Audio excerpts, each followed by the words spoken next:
नमस्कार, मैं हूं सुरेंद्र पवार और हम लोग पढ़ रहे हैं आदर्श कोचिंग क्लासेस यूट्यूब चैनल के अंदर राजस्थान की सभ्यताएं। राजस्थान की सभ्यताओं के अंदर मित्रों अब हम पढ़ने वाले हैं बैराट सभ्यता के बारे में। बैराट सभ्यता कहां है? जयपुर में है। किस नदी के किनारे हैं? बाणगंगा नदी के किनारे हैं। टॉपिक लगा लीजिएगा, बैराट सभ्यता। बैराट सभ्यता, बैराट सभ्यता, इसके बारे में हम बात कर रहे हैं। बैराट सभ्यता है कहां पर? जयपुर में है। नदी कौन सी रहेगी? बाणगंगा नदी रहेगी। बाणगंगा नदी के पेटे में है बैराट सभ्यता। बैराट सभ्यता का प्राचीन नाम विराट नगर मिलता है। और याद रखिएगा, विराट नगर किस महाजनपद की राजधानी है?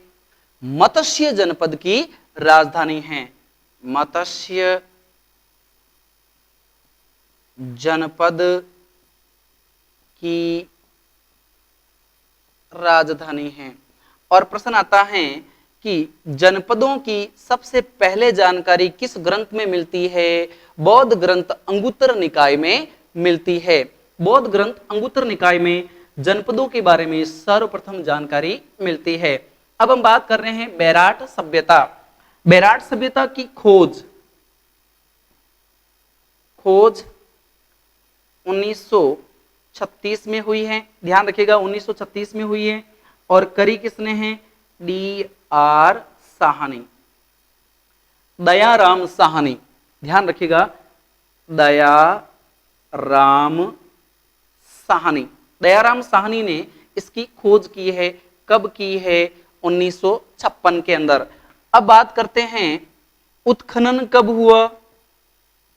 उत्खनन तो ध्यान रखिएगा 1962-63 के अंदर उत्खनन हुआ है। दो लोगों ने मुख्य भूमिका निभाई है उत्खनन के अंदर, नील रतन बनर्जी और उनके साथ में है कैलाश नाथ दीक्षित। ध्यान रखिएगा, पहला व्यक्ति है नील रतन बनर्जी और दूसरा व्यक्ति है कैलाश नाथ दीक्षित। ध्यान रखिएगा, कैलाश नाथ दीक्षित दो व्यक्ति हैं जिन्होंने यहां पर उत्खनन का कार्य किया है। ध्यान रखिएगा। अब हम बात करते हैं कि यहां से क्या क्या प्राप्त हुआ है ना, इसके बारे में हम लोग चर्चा करते हैं।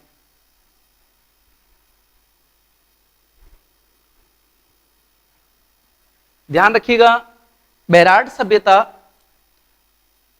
सभ्यता 600 बीसी से 323 बीसी तक की जानकारी देते हैं। 600 बीसी से 323 बीसी तक की जानकारी हमें मिलती है, उस काल की है। फिर यहां पर अच्छा प्रश्न आता है, ध्यान रखिएगा। प्रश्न क्या आता है? 1837 में कैप्टन बर्ट ने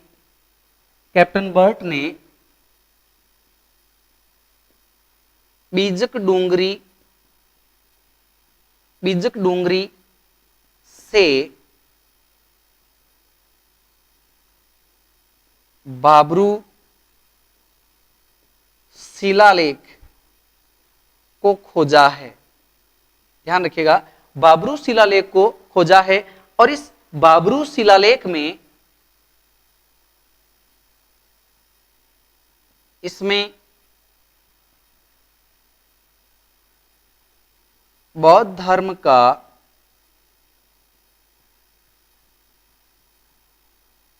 त्रिशरणम मिलता है। बुद्धम शरणम गच्छामि, संगम शरणम गच्छामि और धम्मम शरणम गच्छामि। त्रिशरणम यहां से मिला है जो बौद्ध धर्म के अंदर है, ध्यान रखिएगा। आगे हम बात करते हैं वर्तमान में ये जो भाब्रू अभिलेख हैं, वर्तमान में भाब्रू अभिलेख, भाब्रू शिलालेख कोलकाता संग्रहालय में पड़ा है, कोलकाता संग्रहालय के अंदर पड़ा है वर्तमान में भाब्रू शिलालेख। अब यहां ध्यान रखना है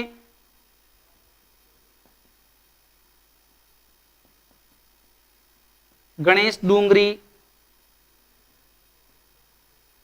महादेव डूंगरी, मोती डूंगरी, बीजक डूंगरी, ये सभी प्राप्त हुए हैं। ये सभी डूंगरियां बैराट सभ्यता स्थल के अंदर अवस्थित है। फिर बात आती है इस सभ्यता से जुड़ी हुई 1999 में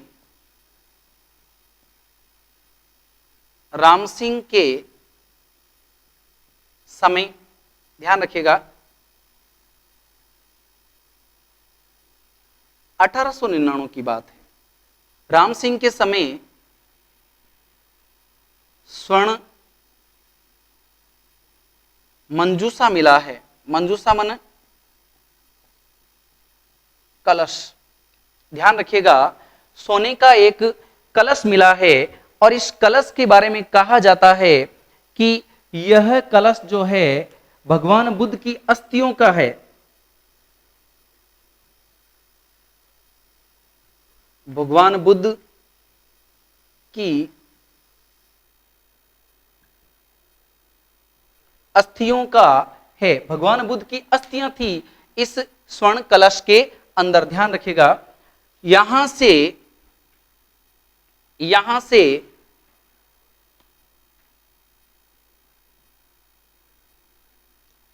बौद्ध मंदिर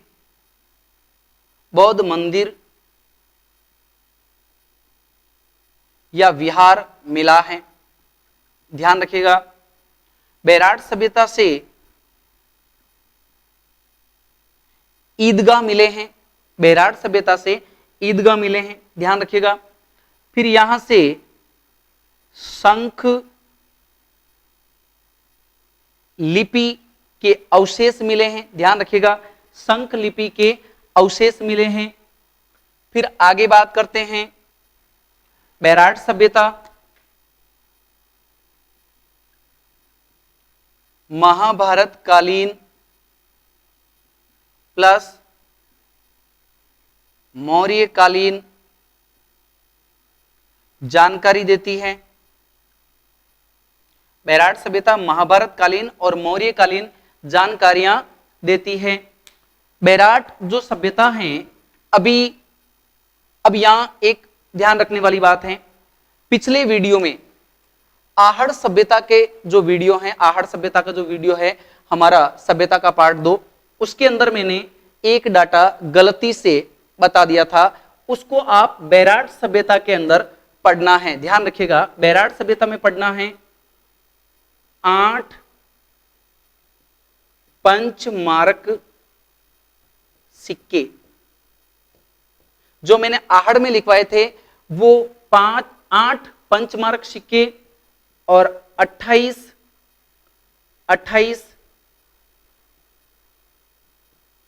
चांदी के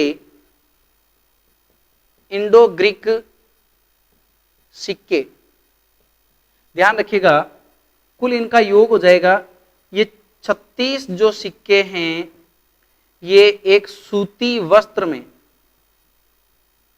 लपेटे हुए कहां मिले हैं? बैराट सभ्यता में मिले हैं, जो मैंने आपको आहड़ में बता दिए थे, ध्यान रखिएगा वो आहड़ में नहीं हैं, वो सिक्के बैराट सभ्यता में हैं। 8 पंचमार्क या आहत सिक्के और 28 चांदी के इंडो ग्रीक राजा के सिक्के, ये सिक्के मौर्य कालीन किसी शासक के माने जाते हैं जो सूती वस्त्र के अंदर लपेटे हुए प्राप्त हुए हैं, ध्यान रखिएगा सूती वस्त्र के अंदर लपेटे हुए प्राप्त हुए हैं। राजस्थान के बैराट सभ्यता स्थल से। तो ये तमाम जानकारियां बैराट